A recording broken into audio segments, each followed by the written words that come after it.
Climax is the most anxiety I've ever felt watching a film. Let's talk about it.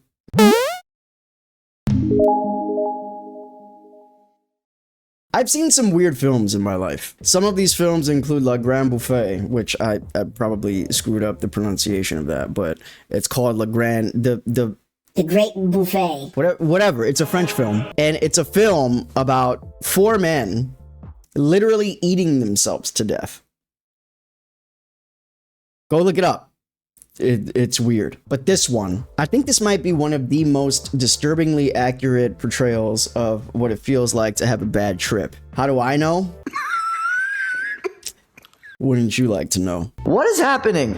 I'm like, what is going on right now? Someone explain the situation to me, because I'm high, I'm cold. I don't know if this is a result of me hallucinating. Is this real? Is this really happening? I can't determine whether or not it's reality or not. Okay, I don't know if what I'm looking at is the truth. And I just need someone here to explain to me that this is really happening to me.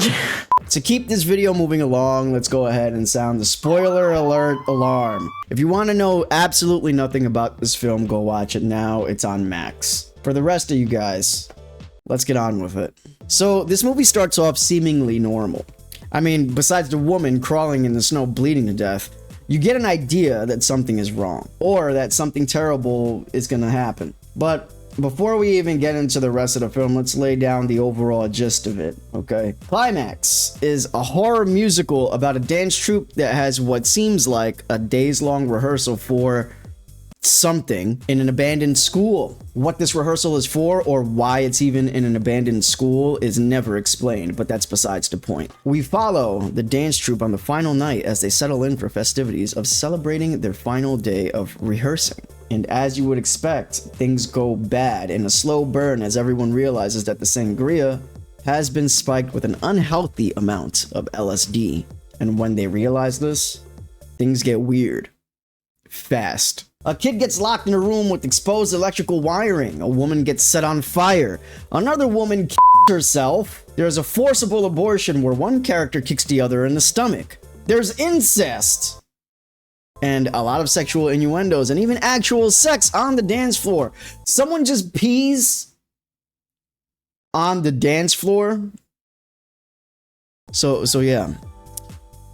You're in for a ride here. The most prominent and stable aspect of the film as a whole is the music. This is a horror musical, but it's not a musical in a sense where people are singing along to corny songs. There's absolutely no singing in this movie. Thank God. Shut up! Will you shut up? Shut up! Shut up! Shut up! Shut up! Shut up! And if you're someone like me that absolutely hates musicals, don't be warded off by the fact that this is supposed to be a horror musical, okay? The music itself serves a primary function of driving the atmosphere along with the sound design of the film. Most of the film is boots and pants music that the actors and performers dance to with each other, to which gradually gets more atmospheric with the one song, Sangria, serving as the catalyst to the horror that you're about to experience. And in all fairness, a large majority of the film is pretty normal. Artistically speaking, it just seems like a bunch of performers enjoying their last night together. And everything feels normal as we follow them. Except that when the music starts to pump up and we follow characters around the environment, we realize that something is drastically wrong. And once we realize, along with our characters, that they have been drugged, is when things start to take a turn for the worst. And the sound design of this film does this expertly well, because as we do follow these characters, we can hear the bass drum of each song just droning on and in the background like a heartbeat. Similarly to when you're waiting outside of the club and the only thing that you can actually hear are the mid-tones of the songs. But in the film, as we follow our characters, we hear a child screaming in a locked room.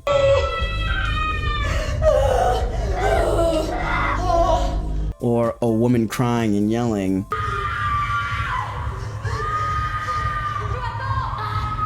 Or our characters just freaking out at their own reflections in the mirror.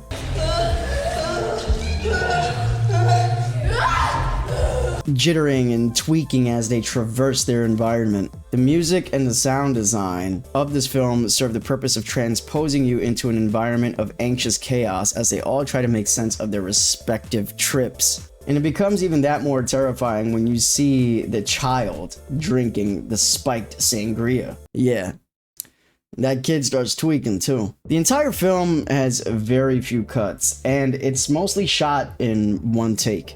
It's all meant to make you feel like an observer. We are behind the lens, a fly on the wall, watching everyone as they descend into madness. And another very clever thing that's done in the film is that we never actually see what our characters are seeing as a result of their respective trips. We have absolutely no context as to what their LSD trip actually looks like. So we're kind of just left to our imaginations to kind of fill in the gaps. And the use of Dutch angles, upside down shots, color, and atmosphere give us this feeling that we ourselves are also drugged, trying to make sense of the madness that we are witnessing. It's overall an incredibly unsettling feeling. It makes you question almost every single frame that you're witnessing on screen. And if what we saw is actually what we saw.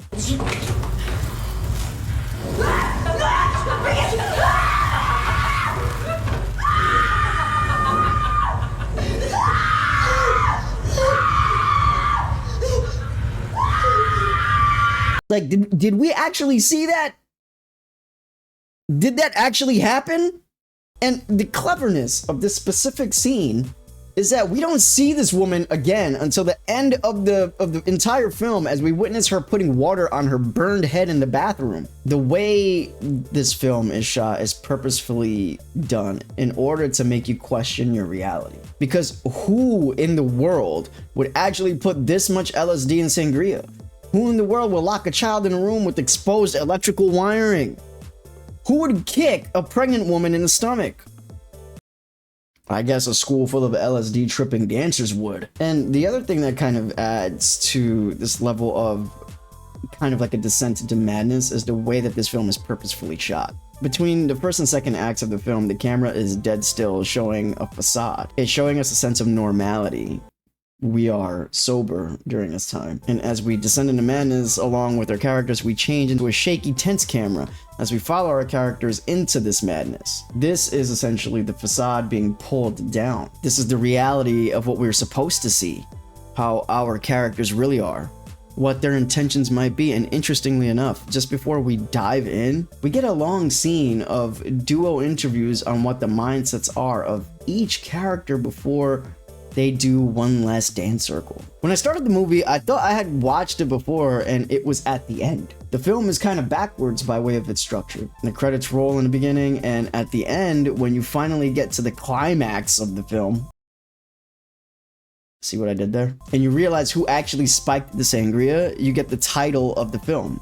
But more interestingly is that the film is segregated into roughly 4 parts. The character introductions, setting the stage, the trip, and the aftermath. Both the character introductions and the aftermath are the key elements to understanding what will or might happen, and then what actually happens. But the longest segment of the film are setting the stage and the trip. At first I was digging it. I legit thought I was watching a jungle music video. We get crumping, pop locking, tutting, voguing, and everyone is just doing their thing in one take. Extremely well done. That scene within itself could be one just long music video. And then as we get our interviews, we get to see inside their minds. The LSD is slowly taking effect, and they don't really know just yet. They're voicing their inner demons, their intentions. They are revealing who they are alongside their experiences or their past experiences at this place. And as we get the final dance scene, it seems far more sinister than the previous dance scene. It seems like they were just trying to put on an act. And then we descend into hell, and we keep descending as we witness the horrors of the film. Just as abruptly as it all started, it ends with another long shot of the aftermath as we check in on everyone after the cops break in. And it's a pretty grim sight. This film isn't for everyone. I felt an immense feeling of anxiety watching this film. At one point, I turned to my wife and I was like, what are we watching? Because I genuinely didn't know what was even happening. And It's all purposeful, from the music, the droning sounds, the lack of context, and the way it's filmed. It's all meant to be an experience into a terrible mistake. Or was it actually a mistake? Who knows? Regardless of what we experienced in this film, it's hard to even give this film a rating. It's weird. It's not a normal film. And because of that, I put this extremely high on the weird shit that I've seen in my life. It stuck with me.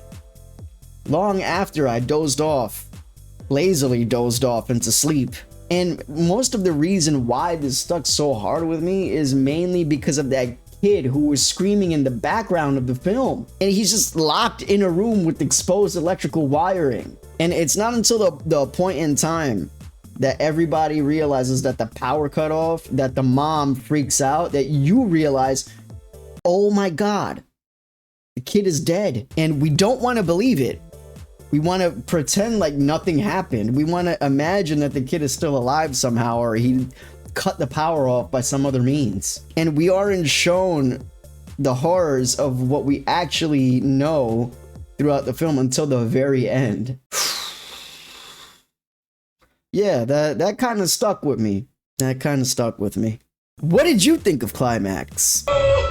Did you watch it? How did you feel? Because I think after doing this review, I think I need to go cry in the shower for maybe like another week. Okay? Because Jesus. Yeah. Anyways, don't do LSD with mentally unstable people, guys. Okay, just don't do it. Maybe. How about that? Just don't do drugs. Anyways, guys, thank you so much for watching. I really appreciate everything that you do. If you like this, please like, share, and subscribe. Any engagement helps. And as always, my friends, peace, and much love. I will catch y'all in the next one.